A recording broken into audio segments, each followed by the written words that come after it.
We'll be back from the break, and you're still watching Business Today. And in our Coffee Code discussions, we're looking at the private schools and, of course, analyzing the level and strategies being laid as the academic year is also ready to start off in the next 2 weeks. Let's have it in the Coffee Code.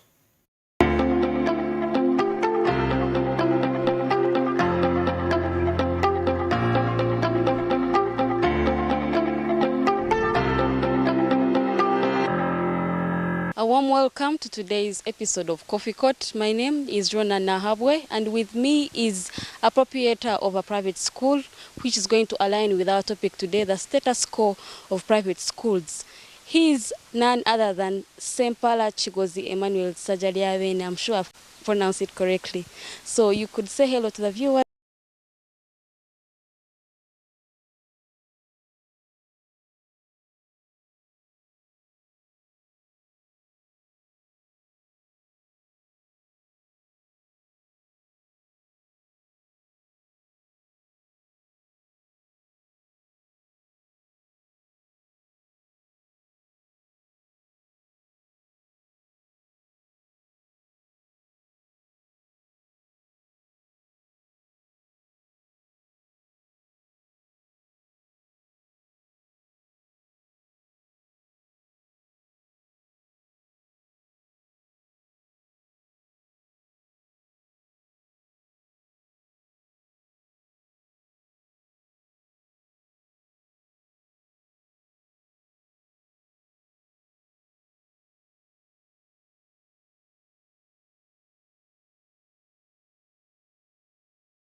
Government on World Bank money, loan money, and those schools were built on land that does not belong to the government.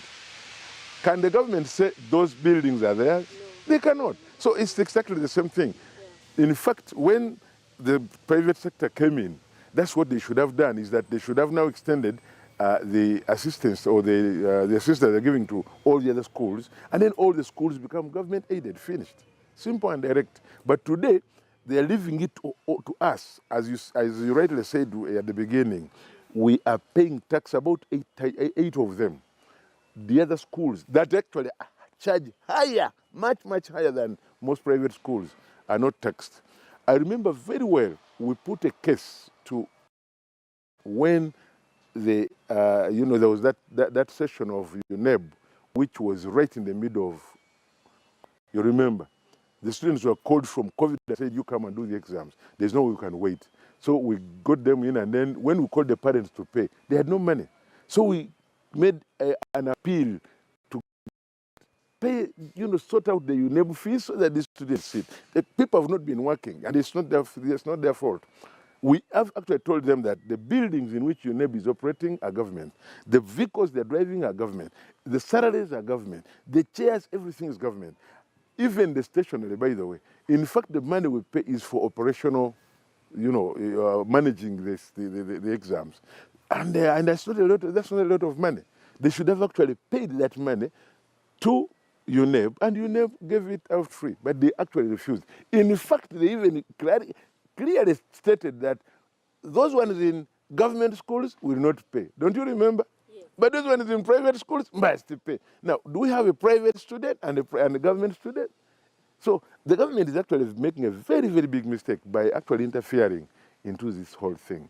Maybe to bring you up to speed, recently private school owners rejected a government policy that's a school fees policy where if allowed or passed by cabinet would block all private schools.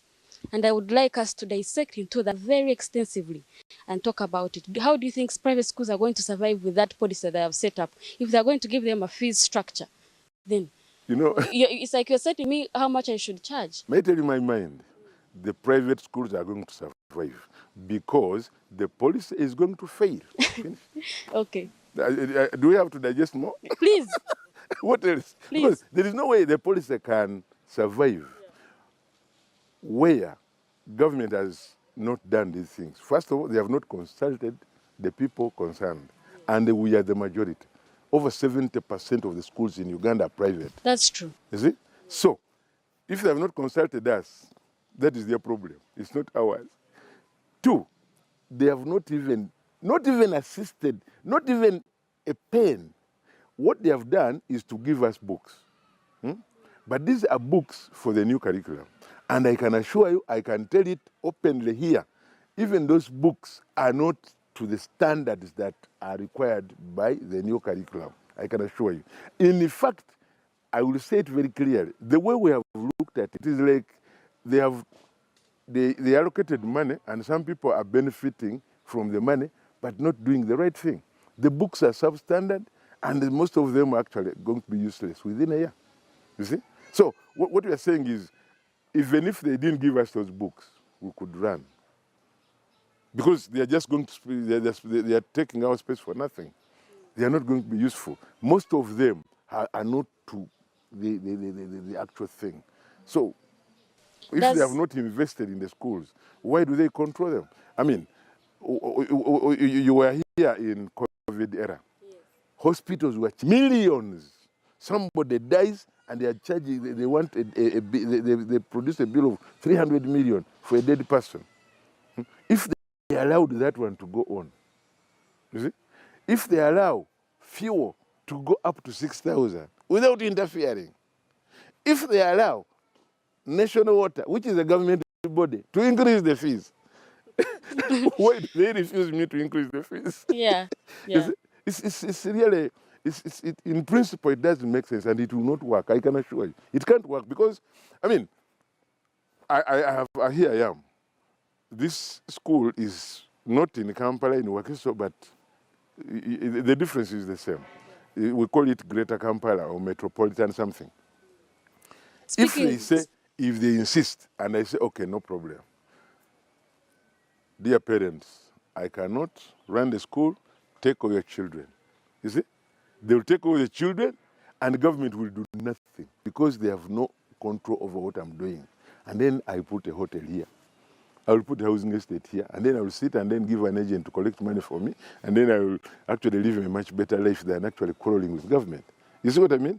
So the whole thing, and of course they will create a problem, because already, I can assure you, I can tell you, it is very true, between P1 and Senior 6, which the Millennium Development Goals state as the level that is required of any person to be able to live well, 95% of the students are out of the schools. So what you're saying is that this policy, and that means if 95% are out of the schools, now the schools are now withdrawing from the system, that there will be a bigger demand. The poor child will suffer even more because the fewer schools that will remain will charge even higher, and the government will do nothing. True. So it's not very easy. Is what you're saying implying that this policy has no advantage at all? It has no advantage at all. Wow. In fact, what they should do, let me tell you what they should do. One, they should actually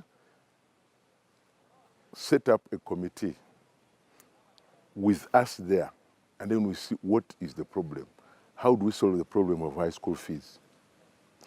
Without that, let them be real partners in education. And then they also put in money. For example, I think government can pay all the salaries of the teachers, irrespective of whether government aided or private.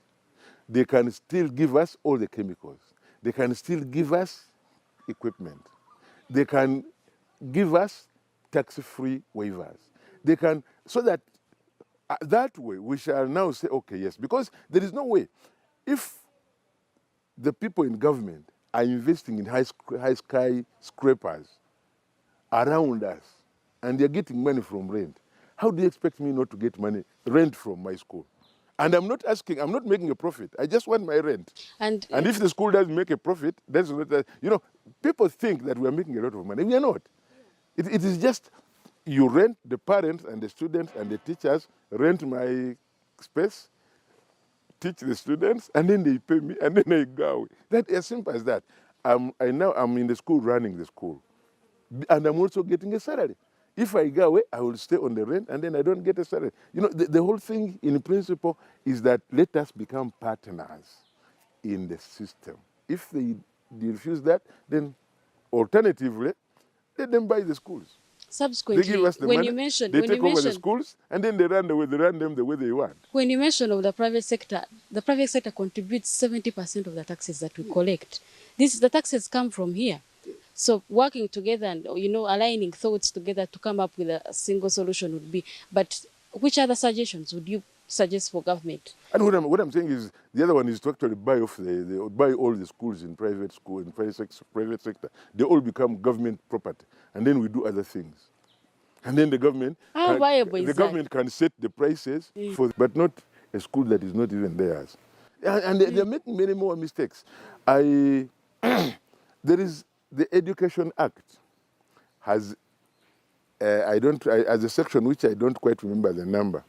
But if I've got to dismiss a student from school, I've got to write to the ministry to give me permission. Now, that one was put there when those schools were all run by government. And the selection exercise is the one that was giving schools the students. So if the government has given you the students, before you dismiss, write to us. But today, I don't have any student that was given to me by government. Even when we go to the selection exercise, they don't recognize us. The last time I was there, and that was the last time I told the permanent secretary, I'm not coming back here again. After the exercise, they said, all government-aided schools, the head teachers, you are required for a party at Hotel Africana. I can quote the day and the man. You see? And we said, but how about private schools? No, it's for government schools. I mean, that discrimination, which is even so direct. Yeah, true. It's just too much. Marginalizing people. Marginalizing us. So me, I have no problem. They can, first of all, what are they going to do to the schools that have been charging 3 million, 2.5, and some of the schools are their schools? Isn't it true? Do we mention the names? Please do. No, I will not. Ministers have schools that are charging 2.5, 2.8, 3 million shillings. Permanent secretaries, people in government, are they going to reduce it to 1.6? When they do that, then we shall say, I think they are serious. But I'm very sure they are not going to do that. They are going to find a way of maneuvering the whole thing and say, for us, we have these facilities which warrant this one. But the fees is 1.6. That is what they are going to do. When they do that, we shall also do it. I have, in my office, I have a saying that don't feel bad if I steal from you, if you have allowed me to steal for you. So if they reduce, we shall also reduce. If they refuse, we shall also refuse. So and I'm very sure they are not going to reduce. Let's talk about the curriculum. Is it applicable to the new sector, to the new education sector? I've traveled a bit from 2007, 2008. I've been managing a school partnership project by the British Council. We had schools, about 16, 18 schools in north of Ireland, or Northern Ireland. And we used to have interchanges of students and teachers. And I had a chance to actually look at the education system that side, which is the same as Britain. Now, The very system they are bringing here is a copy and a paste system in Uganda. Now, answering your question, the system is good if it is managed well. Do you think we can manage it? Now, that is the problem. Let me tell you what are the basics of that system. The first one is that technology must be thick. So that when I come to the class, there are computers for each student. Each student has a computer. And as soon as I know 2, 3 people are not around, I log into the machine. And the machine will relay the information to the central computer and UNEB. Because that's the assessment. Is the student attending every day? As soon as I get the marks right, I relay, immediately they go. Because when they delay, they will be manipulated anyway. You see, you have to minimize that. Now, the other problem is that the teachers there, I think, are at number 3 in the most paid civil servants. Number 3. So they are very high. You see a school like this one, and like 2 football pitches are for cars. You see? They're for cars for teachers. As soon as you are given a posting, the manufacturer of cars, the dealers in cars will come and say, which car do you want, sir? Because they know there is the money. They are paid very highly. And because they are paid very highly, they have got that high moral to save the system. They will not manipulate the marks. If you manipulate the marks, you get out of what? Of the system. And it is very catastrophic for somebody to get out of the system, and they make sure you don't get any other job in government or anywhere else. So they work hard to make sure the system is good. But here, I'm telling you, some directors that are not like me, they're going to say, you don't fail my children. Send these marks, don't send those. The whole thing that, because, and the teachers, even the parents, because we know parents who want to steal exams for their students, for their children. And we told them at Eden College, just get out of there. In fact, we chased them away. But with that system, the parents will also manipulate the teachers because the teachers are poorly paid. The other problem is the teachers have not been prepared well. We have tried privately by bringing experts to come and, get the thing moving so that they tell the teachers what to do. Right now, as we talk, we don't know how they are going to examine. You see? And it becomes a bit of a problem because they have not actually set it, and the students are now in senior 3. In senior 4, the exams will be done. Now, we don't know how they are going to examine these students. You see? And it's tricky. The teachers have not been trained. Even those ones who have not been trained, all of them are not there. I'm not very sure that even the teacher training colleges are now teaching the new curriculum to the teachers. I'm not sure. Do other private schools even know about this new curriculum? Well, I don't know. I won't talk for everybody, but what I know is that for us, we try as much as possible and get organized. You see? It is simply too much. And you find that as you move forward, you try to solve problems that are not solvable. You see? Well, right now where we are, the Wi-Fi for the school is working. If I give you the password, you must have seen Iden College somewhere on their phones. So this whole place is covered by Wi-Fi. All the computers, about 7 of them are covered on the internet, so a student can go in. But even in Kampala here, tell me schools that can do that. When we are registering students for UNEB, we're now registering them using the computers electronically. You see cafes with big volumes of files, teachers scrambling in cafes, in an internet cafe, to register students. They cannot do it from school. They don't have the machines. Government refused to bring in second-hand computers. And they said only new computers. But we can't afford them. As I told you, I've been in this program. And you go to school, for them, every 2 years, they offlay. Somebody told me, we have 200 computers here if you want them. we are even going to transport them to your country, because if we don't, we are going to pay for people to come and dispose them off. So instead of paying that money that is going to be used to dispose them off, we are going to use it to airlift them to your country if you want them. And a computer, which was brand new, being used in a school for only about a few hours every day, is still good machine for Uganda. And the reason they gave is that, second-hand computers, discarding that technology is going to be an environmental problem. You set up an environmental area where we discard them when they are obsolete, and then we move forward. And then we bring the machines. And first of all, even the technology we are using is from them. Right. Do we have our own technology? Right. It's bad. So The government is not like, prepared. And the only problem is that they don't actually involve the people in the know. it's like they're bringing a knife to a gunfight. And I would like to maybe briefly hint more on how you think it could be improved. What is that? The curriculum, the new curriculum. Well, the new curriculum can only be improved by improving the system. Getting the teachers paid. I mean, if you are talking about science teachers, 2 million. Pay the arts teachers 2 million. Because I don't see a difference between arts and sciences. Bobby Wine is a singer. He's Indian artist. Is he poorer than the engineer in the Ministry of Works? So you give equal opportunity to everybody, pay all the teachers, make sure that there is internet everywhere, make sure that there's people have the machines to use, and then we move forward.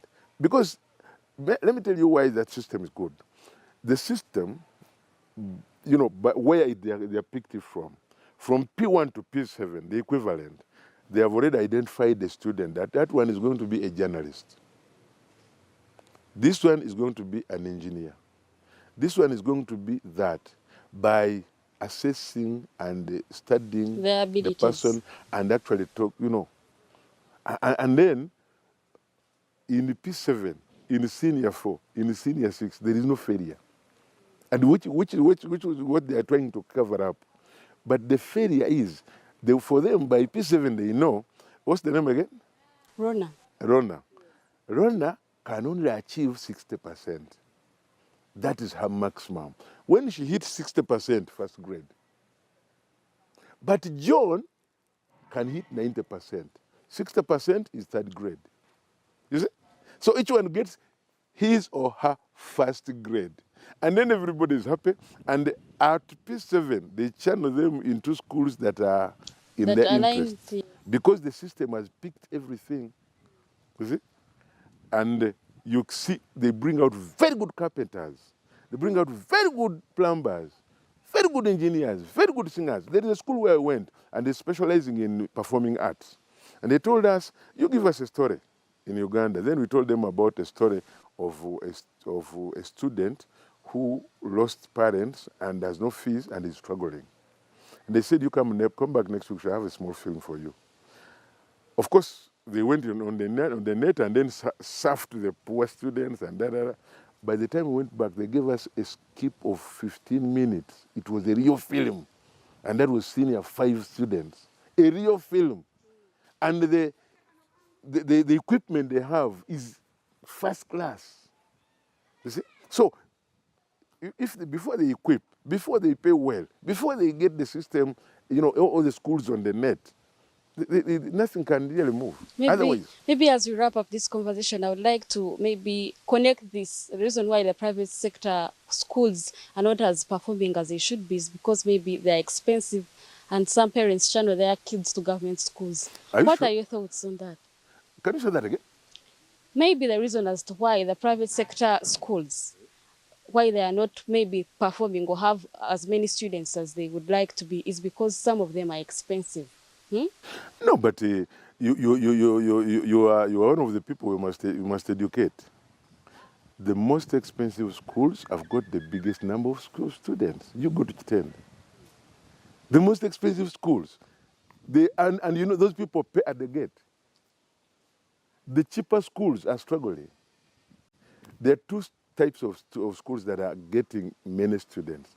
Those very expensive schools and the government schools, what they call USE, UPE.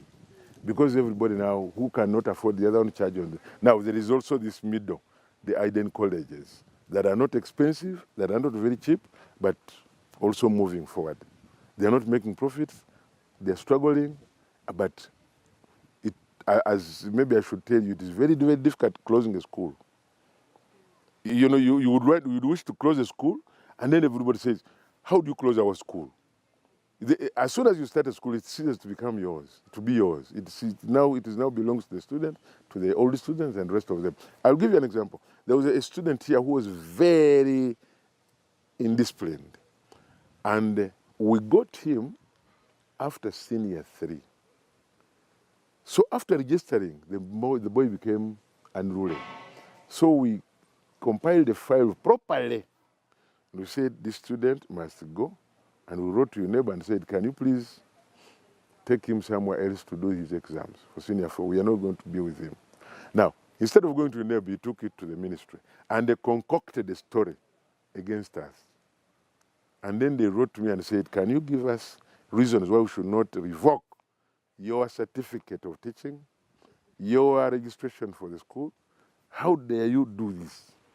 I took a file with a photocopy of everything, and I said, now, if you take my original, sign on each photocopy that you have my originals. If you take the photocopy, I have no problem, I'll go with my originals, but study the file, and then you tell me when to come back. The month it was a Thursday, told me to come back on Tuesday. By the time I went back on Tuesday, the ministry had written to us, telling us to hand over the student to the police, and when the exams come, the police will accompany the student to the exam and they go away with him. You see what I mean? But to make the point why I'm saying that the schools are not ours, I actually also told them that if you want me to close the school, I have no problem. Today is Thursday. On Sunday, between now and Saturday, I'm going to announce and call all the parents, and then you tell them to take away the students. And it's not easy. If you were here on the reunion day last term, when the old students were coming back, they just, they would say, we have 4 houses. Motebi for Kabaka, Wamala for Kadno Wamala because he's the one that opened the school, and Namutogo, my mother, I will tell you that story later, and then another one is called Molindwa. Molindwa was one of the first 8 teachers. He was a very good man. So the students were saying, Molindwa, and you see the old students also feeling home. Now, this is their second home. And you want to close our second home? It's not easy. So you think that the fight is going to be us. It is going to be the parents, it's going to be the old students, even the students. True, true. Yes. Your parting remarks, please. No, I just would like to stress that give us the students, we have no problem. If they are going to listen to government, they can go with government. If they want to education, they bring the students here, and then we move forward. Otherwise, government cannot control private schools, just like they cannot control all the other private sector. The health, they are not controlling. The transport, they are not controlling. Why do they insist on education, which actually should have been their service? Because in all developed countries, education, transport, and health, all those 3 are managed by the country. For example, in UK, I told you my age before we do it. I will not say it on TV. I am supposed to travel free on buses and trains. After a certain age, they give you a card, and then you just put it there, and then you move forward. Before a certain age, before 18, as a student, as a kid, you move free because it is public transport. If you want to set up a house in your home area, you say the cavalry. You go to the local authority, you present your plan. After presenting your plan, then they will say, okay, we have approved the plan, but give us 6 months before you start building. We want to give you an engineer that will supervise, and then we want to make sure that the facilities are there. And they will make sure there is a tarmac road up to your home. They will make sure there is power at your home. They will make sure that there is communication at your home. They will make sure that everything, and then they say, now start building. After building, they will say, yes, you can enter the house, it is normal. You see? I will give you another. This insecurity we have is because when you look at across across the school here, you're going to see a lot of developments haphazardly done. And if there is a fire breakout in one of the houses in the middle, the fire brigade cannot reach. Now, in their country, they build very organized residences. And the government puts cameras at particular points. And they also enacted a law when the cameras came that if you have a house, you have to have a system in the house. So that if somebody runs and enters your corridor, you can pick the information. There are no more thieves. Because when you steal, they will pick you. You see, not only that, you know about these DPCs, district police commanders. Yes. When they give them a job, They make sure. they will say, okay, your contract is 3 years. Now, we do not expect any crime as long as you are DPC. You see? So the man makes sure there's no crime. And they tell him, what do you want? He says, I want so many skies, I want so many cameras, I want a camera here, I want here. And then the man controls the system. And the system is perfect. After 3 years, they say, there was no theft, there was no killing, you're a good man. They promote him. Here, they promote those ones who catch thieves. I mean, that way you cannot have a country that is running properly. And that what is happening everywhere is actually, now they want to bring all that cavalry into education. It is really bad, it is bad. So my closing remarks are that, and of course I would like to remind the people that on 25th of February, we are here for marathon. On 31st, we are in Popo for the dinner. On 9th, we are at the school for the Brother Eden Memorial Lecture. On 7th, MDD, and then on 7th, we cap it up. As I said, I have invited you when the whole world is seeing. If you don't come, you are going to see who I am. Because that note that the private sector schools and the fight between the government will lead us to the end or the close of Coffee Court. As always, be sure to watch Coffee Court to get to know the latest gist that there is to know in business. My name is Rona Nahabwe.